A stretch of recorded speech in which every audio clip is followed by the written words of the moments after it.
প্রিয় ফেসবুক বন্ধুরা, সবাইকে ঈদের শুভেচ্ছা। আমি এখন অবস্থান করছি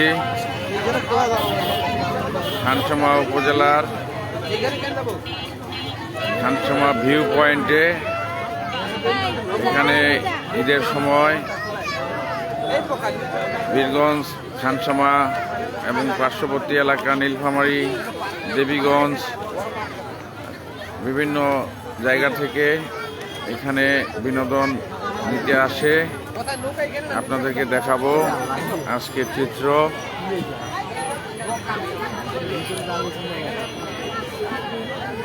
যে আপনারা দেখতে পাচ্ছেন এখানে দুটা খাওয়ার হোটেল আছে। একটা সামনে খানসামা ব্রিজ,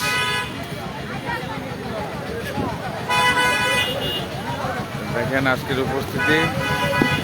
পাশে আরেকটা খাওয়ার হোটেল আছে, আপনারা দেখতে পাচ্ছেন।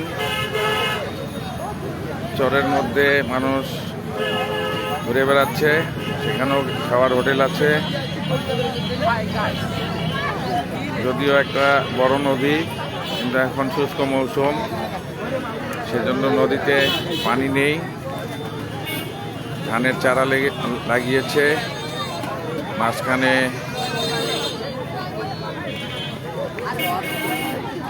ধুধু বালু। দেখেন আজকে মানুষের উপস্থিতি। এখানে ফুচকার দোকান আছে, বাচ্চাদের জন্য বেলুন আছে, ফুচকার দোকান, মানুষের ভিড়।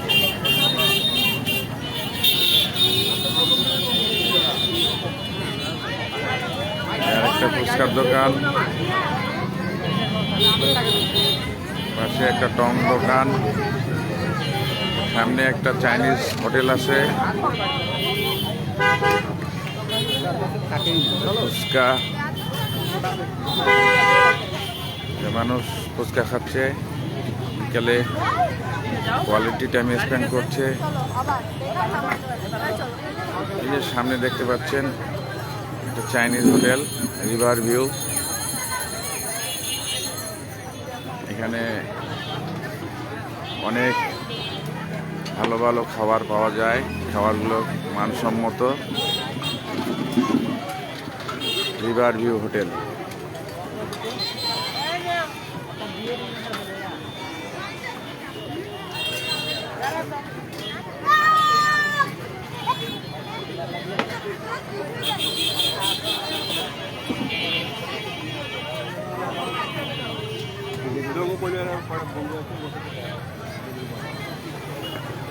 গত সরকার এখানে বসার জন্য একটা সুন্দর ব্যবস্থাপনা করেছে,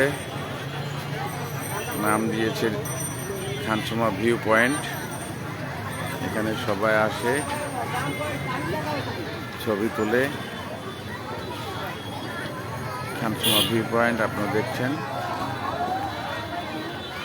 যে দেখছেন খানসামা ব্রিজ। বীরগঞ্জ এবং খানসামা দুই উপজেলাকে যুক্ত করেছে এই ব্রিজ। এই ব্রিজটি ছিল বহুল আকাঙ্ক্ষিত একটি ব্রিজ। এই ব্রিজটি বিএনপি সরকারের আমলে নির্মিত হয়েছিল 91 থেকে 96-এর মধ্যে। ব্রিজটি নির্মাণ করা হয়েছিল।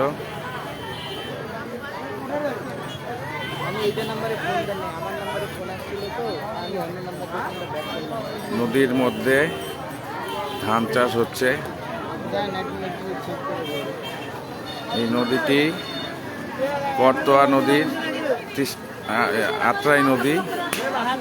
আত্রাই নদী এটা তিস্তা নদীর একটি শাখা নদী। তিস্তা নদী এটা ভারতে এর উৎপত্তিস্থল।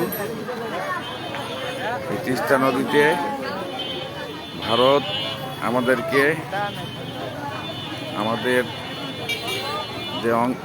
পানির যে অংশ, সেই অংশ আমাদেরকে না দেওয়ার কারণে তিস্তার যে শাখা নদীগুলো আছে সেগুলো এভাবেই পানি শূন্য হয়ে পড়ে আছে, যার জন্য গত সরকার চেষ্টা করেছিল এবং সফলও হয়েছিল। ভারতের কেন্দ্রীয় সরকারের সঙ্গে বাংলাদেশের তৎকালীন সরকার চুক্তিও করেছিল, কিন্তু প্রাদেশিক সরকার মমতা ব্যানার্জির আপত্তির কারণে এই চুক্তিটি আলোর মুখ দেখেনি। কারণ কেন্দ্রীয় সরকার এককভাবে কোনো সিদ্ধান্ত নিতে পারে না। যদি কেন্দ্রীয় সরকারের সঙ্গে প্রাদেশিক সরকারের স্বার্থ সংশ্লিষ্ট কোনো চুক্তির বিষয় থাকে, তাহলে প্রাদেশিক সরকারের অনাপত্তি গ্রহণ করতে হয়।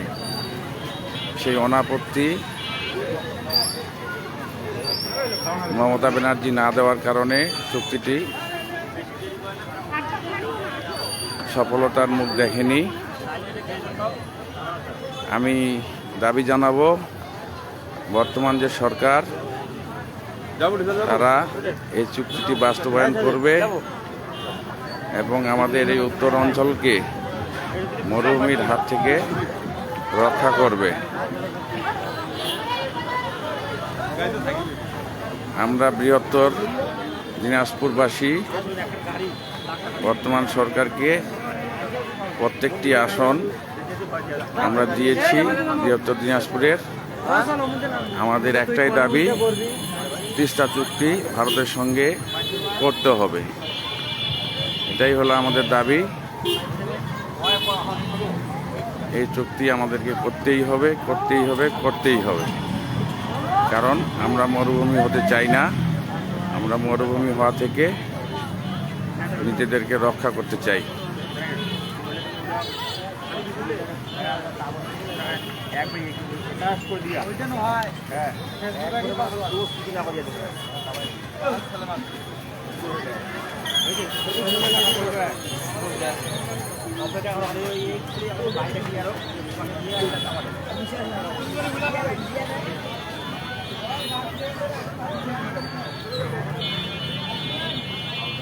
আজকের বিকেলের খানসামা ভিউ পয়েন্টের সরাসরি ভিডিও আপনারা দেখছেন। Khansama view point, at this moment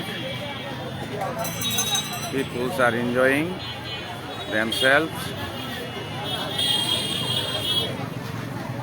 আমি আপনাদেরকেও আহ্বান জানাচ্ছি, আপনারাও আসেন, সুন্দর খানসামা ভিউ পয়েন্টে এসে কোয়ালিটি টাইম স্পেন্ড করেন, ভালো লাগবে। প্রকৃতি, নদী, সবুজে ঘেরা আবাদভূমি সত্যি অপরূপ একটি অবস্থা বিরাজ করছে। সবাইকে ধন্যবাদ। ঈদের শুভেচ্ছা দিয়ে আমি আমার লাইভ এখানেই শেষ করছি। ভালো থাকবেন, দেখা হবে। আল্লাহ হাফেজ।